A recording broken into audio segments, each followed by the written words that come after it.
Nah, untuk di video kali ini saya pengen share ke teman-teman semua untuk mengenai dengan komponen mesin dan juga komponen apa aja sih gitu yang ada di dalam kap mesin ini, mulai dari depan sampai ke belakang.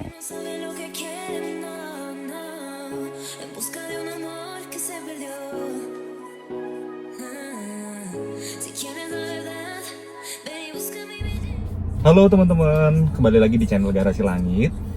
Semoga teman-teman yang nonton video ini selalu diberikan kesehatan dan rezekinya yang lancar, amin. Nah, di video kali ini ada 3 basic things gitu ya, kalau teman-teman khususnya yang pemula atau yang mau ngambil BMW gitu. Nah, dalam hal ini saya pengen fokus ke BMW M46. Sebenarnya 3 basic things ini tuh umum gitu ya, maksudnya bisa diterapkan di semua mobil gitu ya. Apa sih 3 hal basic yang memang teman-teman harus perhatikan saat lihat unit? Yang pertama, atau ini pertama ini mencakup dua hal basic, itu adalah body yang bagian interior. Jadi interior, terus eksterior, lalu yang ketiga itu adalah mesin. Interior pastikan kelengkapan interiornya ya, khususnya di BMW itu, karena once teman-teman beli mobil yang interiornya kurang lengkap gitu, kayak misalnya kisi AC-nya rusak dan lain-lain, itu harganya itu mahal gantinya gitu. Jadi meskipun ada itu agak susah, dan kalaupun ada biasanya harganya itu agak lumayan lah gitu.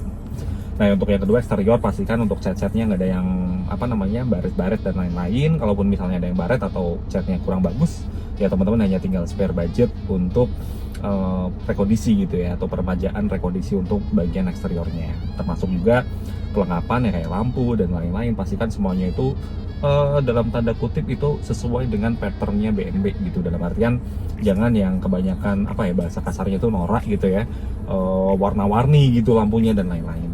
Terus yang ketiga, sebenarnya ini yang akan saya share di video kali ini adalah terkait dengan mesin. Sebenarnya ada 4, kalau saya pribadi ada 4, karena satu yang keempat itu AC. Tapi karena AC ini kan sebenarnya ya basicnya tuh sama lah ya sistem kerjanya, tapi kalau AC-nya bermasalah juga nggak enak gitu kita kalau nyetir.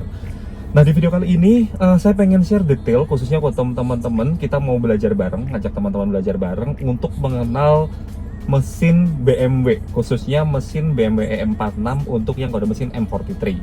Untuk yang kode yang lain, ya harapannya nanti saya bisa nemu unitnya, atau ada unit yang bisa saya review untuk mengenal komponen-komponen mesinnya. Tapi untuk saat ini saya pengen fokus ke mesin BMW untuk kode mesin yang M43 gitu, yang 4 silinder 318i yang pre-facelift. Nah, untuk penjelasan detail tentang mesinnya, kita buka kap mesin terlebih dahulu ya.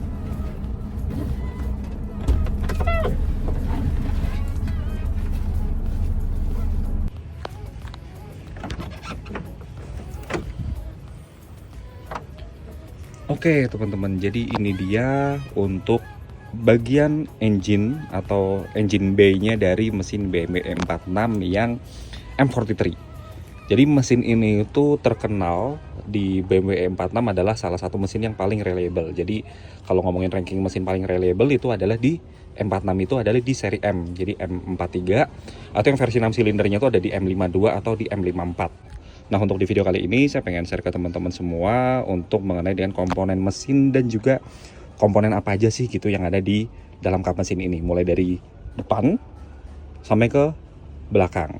Nah, mungkin dari bagian paling depan dulu ya, dilihat dari sini. Oke, jadi pertama kalau teman-teman lihat dari depan itu di sini itu ada kondensor AC, terus di belakangnya itu ada radiator. Jadi inilah yang part yang untuk mendinginkan air radiator. Terus di belakangnya itu adalah bagian ini, itu adalah extra fan. Jadi dialah yang berfungsi untuk menarik udara dari luar gitu ya, udara dari luar untuk mendinginkan isi radiator. Nah, di bawahnya kalau ada extra fan, ini adalah modulnya. Modul inilah yang membaca kondisi cooling system gitu ya. Dia ngambil data dari sensor. Sensornya ada yang di sini. Nah, jadi dia ngebaca misalnya di suhu, kalau nggak salah ini di suhu 86, dia akan memberikan sinyal ke fan untuk menyalakan kipas gitu. Jadi ada 2 cara untuk menyalakan kipas. Pertama, kalau teman-teman nyalakan AC, dia otomatis langsung muter gitu. Jadi karena muter di speed 1, kalau misalnya kondisi mesin udah di suhu 80-an, dia juga akan otomatis nyala dengan kondisi AC mati, atau kalau AC nyala berarti dia akan gerak ke speed 2. Oke, jadi berangkat dari sini, ini adalah tangki air untuk wiper. Jadi tangkinya di sini kapasitasnya 5,3 liter. Ini adalah tangki untuk air radiator. Nah, ini saran buat teman-teman beli, kalau tutup radiatornya masih 200, ganti ke yang 140 kPa, karena dia rilis tekanan panasnya itu lebih cepat gitu. Jadi menghindari kayak pecah-pecah, dia tahu sendiri lah ya, penyakit di BMW itu suka bermasalah di cooling system gitu, karena ya kebanyakan user itu nggak ngerti gitu cara treatment untuk cooling systemnya, karena memang agak berbeda sama mobil-mobil yang lain. Nah, selanjutnya ini rumah filter udara. Jadi ini box ini di dalamnya itu ada saringan udara. Udara ini akan dialirkan ke intake, dimana sebelum ke intake ini ada namanya komponen air mass. Air mass ini berfungsi untuk ngebaca berapa debit udara yang masuk dan dialirkan ke ke pembakaran, seperti itu. Kalau air massnya rusak, biasanya tenaganya itu benar-benar drop tarikannya itu agak berkurang jadi berat. Terus kalau udah sampai parah-parahnya air massnya itu rusak, biasanya muncul lambang gear di speedometer. Jadi kalau teman-teman misalnya di speedometer itu muncul logo gear, belum tentu dari transmisi. Jadi bisa jadi karena dari air mass maupun dari idle up. Nah, kalau ngomongin idle up, ini adalah idle up. Idle up itu berfungsi untuk menahan RPM. Jadi RPM-nya tuh supaya tetap di kebutuhan mesin. Jadi fungsinya tuh kalau misalnya AC nyala, dia akan naikin RPM dikit nih. Nah, kalau AC mati, biasanya nanti RPM-nya akan diturunkan dikit. Dan ini berfungsi untuk menjaga RPM tetap di kondisi yang stabil. Seperti itu, teman-teman. Nah, oke. Nah, sekarang kembali lagi sini, ini adalah selang air atas dan ini adalah selang air radiator bawah. Jadi selang ini adalah selang yang menyalurkan air radiator yang dari mesin untuk kembali ke radiator untuk didinginkan. Sedangkan untuk air yang didinginkan nanti akan dialirkan lagi lewat selang air bawah untuk menuju ke mesin lagi. Nah, untuk selanjutnya ini adalah mesin gedeannya ya. Jadi ini di atas ini adalah cover clap, terus bawah ini ya ruang pembakaran lah ya di dalam ini. Terus ini filter oli. Jadi kalau teman-teman ganti oli atau apa, jangan lupa untuk diganti filternya. Filternya ini tempat rumah filternya. Jadi ya oli itu pasti disaring gitu ya. Nah, ini untuk nyaring kotoran-kotoran oli saat oli atau mesin bekerja. Nah, ini adalah TD atas. Ya, fungsinya TD atas itu untuk membaca putaran mesin, Kalau ini bermasalah, biasanya TD atas dan TD bawah. Di bawah agak kurang kelihatan sih di bawah. TD atas itu berfungsi untuk untuk membaca putaran mesin, dan ya putaran mesin itu seperti apa, ini sensornya. Kalau ini bermasalah, biasanya itu mesin jadi susah di starter. Nah, di bawahnya di atas ini adalah termostat. Termostat ini yang mengatur suhu mesin kita, gitu. Jadi kalau mesin masih dingin, gitu, jadi air di sini itu ditutup, jadi nggak ngakses ke dalam. Jadi air benar-benar berputar hanya dari atas ini aja. Sedangkan kalau misalnya nanti mesin sudah di suhu 80-an, gitu kan ya, mesin di suhu 80 biasanya ini akan membuka dan mengalirkan air dingin ke dalam mesin untuk menjaga supaya suhu atau temperatur mesin tetap berada stabil di operating temperatur yang standarnya untuk mesin bekerja. Nah, kalau kita ke bawah lagi, ini di sini ada dua fan belt ya. Ini fan belt kecil, kita bilangnya fan belt kecil, dan ini yang fan belt besar. Fan belt besarnya itu sekitar 5 PK. Nah, untuk fan belt kecil ini berfungsi untuk memutar untuk kompresor. Jadi ini adalah kompresor AC, teman-teman. Jadi kompresor AC ada di bagian bawah, di mana AC ini berfungsi untuk mendorong freon untuk mendinginkan kendaraan. Nah, tadi itu, terus ini tadi sensor untuk membaca suhu untuk kebutuhan untuk kebutuhan extra fan. Ini adalah water pump. Jadi di dalam ini adalah water pump. Water pump itu kita ngomongnya pompa air, itu untuk memompa air. Jadi air radiator itu kan berputar ya. Nah, berputar ini dikerjakan oleh water pump ini. Ini adalah water pump. Saran saya kalau teman-teman nanti pas kalian turun mesin itu sekalian juga diganti water pumpnya. Oke, jadi tadi ini kompresor, ini water pump. Kalau yang ini itu adalah pusat tenaga lah ya, dari bisa dibilang inilah komponen utama, puli utama yang menggerakkan semua puli-puli yang ada di mesin. Ini tensioner. ini juga tensioner, dan yang sini ini adalah alternator. Alternator ini berfungsi untuk menghasilkan daya listrik, jadi kayak generatornya lah ya gitu kalau di kelistrikan.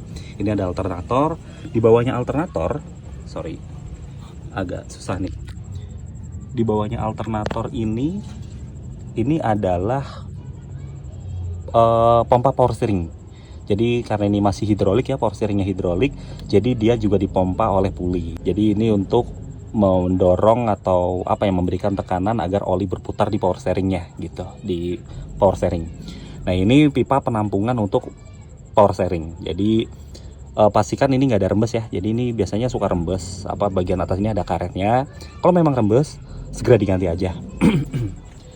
Terus kalau teman-teman lihat ke bawah lagi, ini yang saya matikan itu adalah cooler matic. Jadi pendingin oli matic. Jadi matic ini pendinginnya itu secara standarnya BMW itu sudah terintegrasi dengan radiator. Tapi seperti yang beberapa video saya yang share sebelumnya, saya sudah mengubahnya jadi external current matic. Oke, tadi gimana lagi ya? Oh ya, untuk selanjutnya ini ada intake. Dimana intake di sini adalah ini di bawahnya itu ada injektor. Jadi teman-teman kalau lihat di sini tuh injektornya ke bawah. Disinilah pusat terjadinya kayak teman-teman misalnya narik gas atau nginjek gas gitu akan dibuka dari sini. Jadi part inilah, di dalam inilah yang berfungsi untuk mencampurkan atau mendorong gitu ya, mendorong udara dan juga bensin gitu ke dalam pembakaran. Nah di intake ini ada dua komponen yang cukup penting gitu ya. Kalau teman-teman lihat ini yang saya tunjuk ya di bawah, ini adalah oil separator. Separator oil ini adalah berfungsi untuk menyaring uap oli. Jadi kan karena panas tuh kan, mesin panas itu kan oli menguap. Nah dari uap oli itulah digabungkan ke sini untuk dikembalikan untuk masuk lagi ke mesin. Nah kalau misalnya separator oil ini bermasalah di dalam ini, itu keluhannya adalah mesin itu kadang suka bergetar gitu ya, bergetar nggak enak gitu. Terus ini adalah DISA valve, valve DISA gitu orang bilangnya. Kalau separator oil orang bilangnya biasanya valve gepeng. Nah ini untuk buat ngecek oli mesin di sini. Jadi tinggal ditarik aja, agak diputar dikit itu untuk ditarik. Oke, kita lanjut ke belakang. Nah ini adalah rumah ECU. Jadi disinilah pusat elektronik, segala sistem elektronik di BMW E46. Nah saran saya pastikan teman-teman di bagian bawah sini jangan sampai ada sampah-sampah berserakan gitu ya di bagian lorong sini. Karena kalau misalnya banyak sampah gitu, kalau misalnya hujan, air akan ke bawah dan nggak bisa kebuang keluar, karena di bawah itu sebenarnya ada lubang untuk pembuangan air. Takutnya kalau misalnya teman-teman nggak sadar terus genang di sini, salah satunya ECU-nya kena, sensor ABS juga kena. Jadi sensor ABS di mesin BMW E46 itu ada di bawah sini. Itu adalah sensor ABS. Jadi sensor ABS inilah yang berfungsi untuk membagi tekanan rem gitu. Jadi kalau misalnya kita ngerem mendadak gitu, dialah yang akan bekerja untuk melepas tekanan atau memberikan tekanan lagi di rem kita. Oke, sisi sini sudah hampir sudah semuanya. Kita lanjut ke sisi sebelah sini. Nah oke, tadi ini mesin gedenya teman-teman. Terus ini adalah ya seperti biasa lah ya, kabel busi. Nah sistemnya di BMW E46 itu coilnya terpusat jadi satu di sini. Jadi ini adalah coil, dimana coil inilah yang nanti disalurkan ke semua busi untuk pengapian. Karena ini 4 silinder jadi kabelnya ada 4. Terus ini adalah yang saya tunjuk, ini untuk AC. Untuk komponen AC mungkin akan saya share di video berikutnya ya. Nah ini untuk positif listrik. Jadi kalau teman-teman misalnya butuh ngejumper mobil orang lain, itu nggak perlu teman-teman, kalau kayak di mobil Jepang itu kan dari aki to aki ya gitu ya. Jadi aki terus ke aki lagi gitu ya. Jadi ini cukup teman-teman yang negatif disambung ke sini, terus yang positif tinggal ambil untuk yang dari sini. Jadi teman-teman nggak perlu nyolok-nyolok ke aki gitu. Nah selanjutnya ke bagian belakang, ini adalah rem, minyak rem atau apa ya, penampung minyak rem.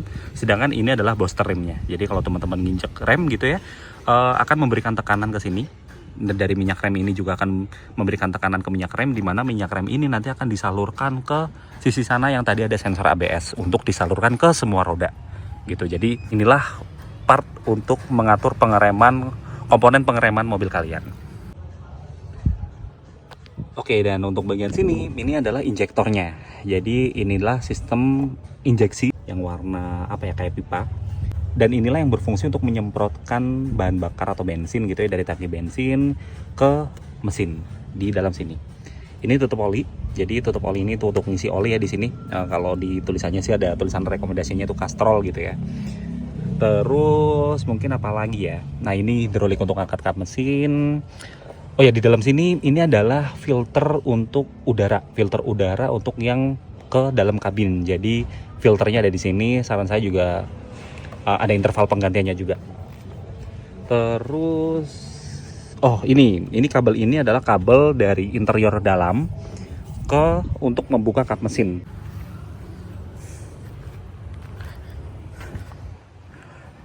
Oke, jadi secara garis besar seperti itu teman-teman. Cukup sederhana untuk mesin M43. Sebenarnya ada beberapa bagian yang belum saya share ya, mulai dari cooling system, terus ya cooling system sih belum, sama part AC juga belum. Nah, untuk cooling system dan part AC akan saya share di video berikutnya. Oke, jadi begitu teman-teman untuk beberapa part komponen mesin yang ada di mesin BMW M43 atau orang bilangnya M43 gitu ya. Jadi sedikit banyak teman-teman bisa ngerti gitu ya komponen-komponen mesinnya, terus cara kerjanya seperti apa, dan teman-teman saat melakukan pengecekan unit atau pas mau ke bengkel itu udah tahu nih ini fungsinya untuk apa, terus perbaikannya tuh apa aja sih yang dilakukan gitu. Jadi harapannya buat teman-teman yang memang baru gitu ya, atau pemula atau awam tentang terkait dengan BMW dan akan pakai mobil BMW, sedikit banyak tahu lah ya terkait dengan komponen-komponen mesinnya. Jadi harapannya teman-teman bisa ngerti part-part dari mesin BMW ini, dan kalau misalnya teman-teman jumpai misalnya contoh ada yang rembes atau ada yang bermasalah, teman-teman udah ngerti gitu. Oh, berarti masalahnya di sini nih. Kalau misalnya RPM geter, berarti masalahnya ada di idle up, kalau nggak di air mask. Kalau tenaganya kurang, berarti dari air mask. Oke, jadi itu aja teman-teman untuk video sharing hari ini. Harapannya banyak insight yang bisa teman-teman dapatkan di video kali ini. Jangan lupa untuk di like dan di subscribe dan share video ini ke teman-teman kalian semua. Semoga ada ilmu yang bisa di share dan dibagikan. Dan sampai jumpa di video berikutnya. Thank you and see you in the next video.